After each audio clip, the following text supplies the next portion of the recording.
खालिस्तान की मांग आज फिर तेज होने लगी है। खालिस्तान के समर्थकों ने पिछले सप्ताह को अमृतसर में जमकर बवाल भी किया था। खालिस्तान की मांग कोई नई बात नहीं है, इसका कनेक्शन जंग आज़ादी की लड़ाई से ही है। चलिए हम आगे जानते हैं कि आज़ादी ने कैसे इस खालिस्तानी मांग को भड़काया, फिर 1980 से 1990 के दशक में इसने कैसे हिंसा बढ़ाई। अमृतपाल सिंह वारिस पंजाब देश संगठन का मुखिया है। इस संगठन को पंजाबी एक्टर एक्टिविस्ट दीप सिंह सिद्धू ने शुरू किया था। पिछले साल फरवरी में कार एक्सीडेंट में दीप सिंह सिद्धू की मौत हो गई थी। उनकी मौत के बाद अमृतपाल सिंह वारिस पंजाब देश का मुखिया बन गया। अमृतपाल सिंह खालिस्तान का समर्थक है और वे अक्सर इस पर बयान देता रहता है। उसने गृह मंत्री अमित शाह को सीधे तौर पर धमकी भी दी थी। अमित शाह ने कहा था कि वे खालिस्तानी आंदोलन को आगे नहीं बढ़ने देंगे। अमृतपाल सिंह कहता है, इंदिरा गांधी ने भी ऐसा ही किया था, अगर आप भी ऐसा ही करेंगे तो आपको उसका खामियाजा भुगतना पड़ेगा। जब लोग हिंदू राष्ट्र की मांग कर सकते हैं तो हम खालिस्तान की मांग क्यों नहीं कर सकते। इंदिरा गांधी ने खालिस्तान का विरोध करने की कीमत चुकाई थी। लेकिन ये खालिस्तानी क्या है जिसकी चर्चा आए दिन होती रहती है, ये जानने के लिए हमें थोड़ा पीछे जाना होगा। इसकी कहानी शुरू होती है 31 दिसंबर 1929 से। लाहौर में कांग्रेस का एक अधिवेशन हुआ। इसमें मोतीलाल नेहरू ने पूर्ण स्वराज की मांग की थी। कांग्रेस की इस मांग को दो समूहों ने विरोध किया। पहला मोहम्मद अली जिन्ना का मुस्लिम लीग, दूसरा मास्टर तारा सिंह का शिरोमणि अकाली दल। तारा सिंह ने पहली बार सिखों के लिए अलग राज्य की मांग की थी। आज़ादी के बाद भारत का बंटवारा हुआ और पाकिस्तान अलग देश बन गया। इस बंटवारे ने पंजाब को दो हिस्सों में बांट दिया। एक हिस्सा पाकिस्तान के पास गया और दूसरा भारत में रहा। इसके बाद अकाली दल ने सिखों के लिए अलग राज्य की मांग और तेज कर दी। इसी मांग को लेकर 1947 में पंजाबी सूबा आंदोलन शुरू हुआ। अलग राज्य की मांग को लेकर 19 साल तक आंदोलन चलते रहे। आखिरकार 1966 में प्रधानमंत्री इंदिरा गांधी ने इस मांग को मान लिया और इंदिरा गांधी की सरकार में पंजाब 3 हिस्सों में बटा। सिखों के लिए पंजाब, हिंदी बोलने वालों के लिए हरियाणा और तीसरा चंडीगढ़। खालिस्तान का आइडिया नया नहीं है। कुछ दस्तावेजों के मुताबिक मार्च 1940 में खालिस्तान शब्द का पहली बार इस्तेमाल हुआ था। खालिस्तान मतलब खालसाओं का देश। माना जाता है कि मार्च 1940 में डॉक्टर बीर सिंह भट्टी ने पहली बार खालिस्तान शब्द का इस्तेमाल किया था। उन्होंने उस समय कुछ टैम्पलेट छपवाए थे जिसमें सिखों के लिए खालिस्तान नाम से अलग देश की मांग की गई थी। उन्होंने ये टैम्पलेट मुस्लिम लीग के लाहौर डिक्लेरेशन के जवाब में छपवाए थे। 1956 में जब भाषा के आधार पर राज्यों को बांटा गया था तो पंजाब की मांग को नज़रअंदाज कर दिया गया था। इसे लेकर जमकर आंदोलन भी हुए थे।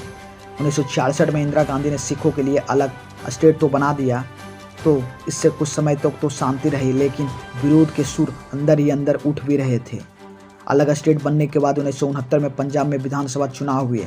इस चुनाव में टांडा विधानसभा के सीट से रिपब्लिक पार्टी ऑफ इंडिया के उम्मीदवार जगजीत सिंह चौहान भी खड़ा हुए, लेकिन वो हार गए।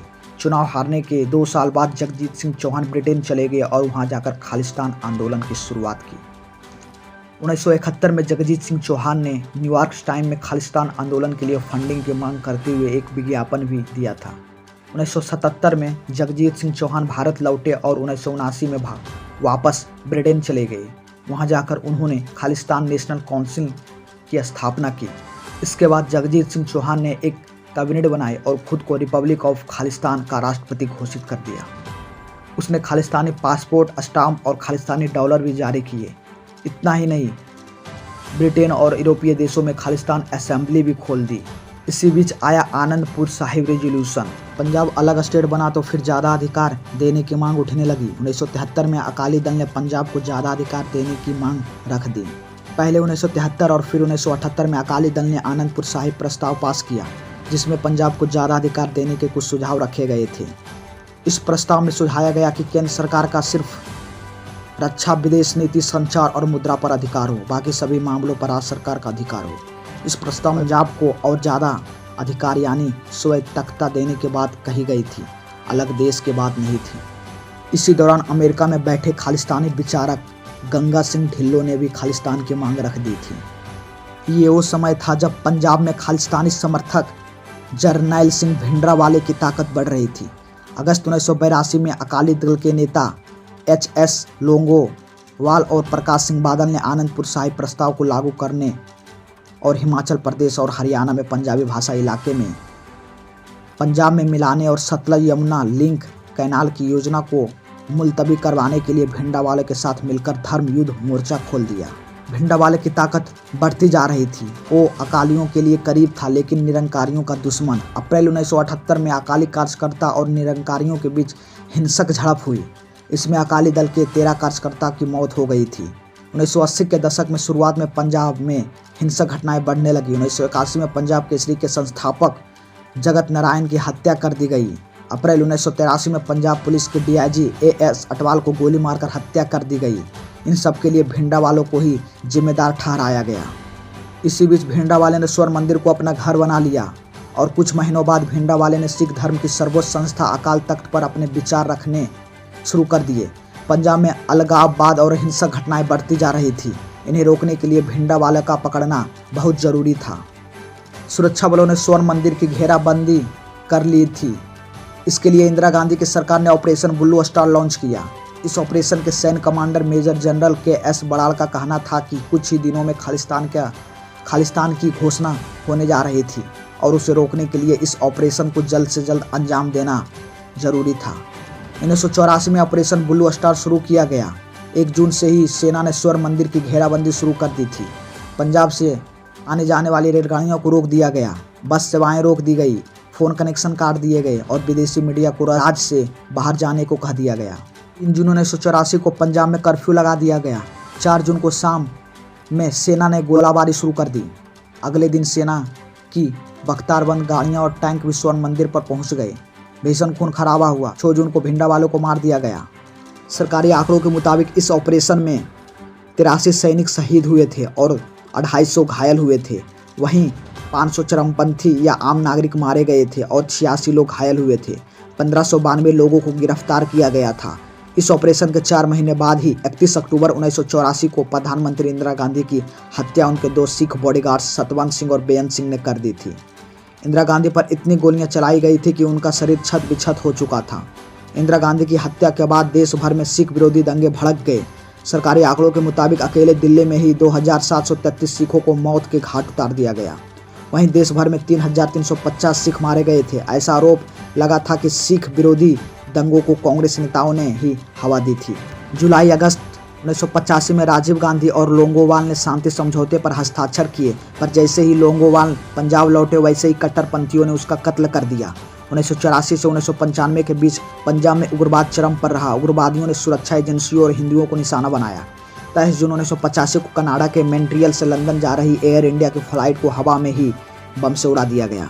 इससे विमान में सवार सभी 330 यात्रियों और क्रू मेंबर्स की मौत हो गई। बब्बर खालसा ने इस हमले की जिम्मेदारी लेते हुए इसे भिंडरावाले की मौत का बदला बताया था। 10 अगस्त 1986 को ऑपरेशन ब्लू स्टार को लीड करने वाले पूर्व सेना प्रमुख जनरल एएस बैद की पुणे में हत्या कर दी गई। खालिस्तानी कमांडो फोर्स ने इसकी जिम्मेदारी ली। 31 अगस्त 1995 को एक सुसाइड बॉम्बर ने पंजाब के सीएम बेअंत सिंह की कार के सामने खुद को उड़ा लिया। इसमें बेअंत सिंह की मौत हो गई। 1990 के मध्य तक पंजाब से विद्रोह का सफाया कर दिया गया, लेकिन तब तक खालिस्तानी समर्थकों और आतंकी मॉड्यूल भारत से बाहर अपने ठिकाने बना चुके थे।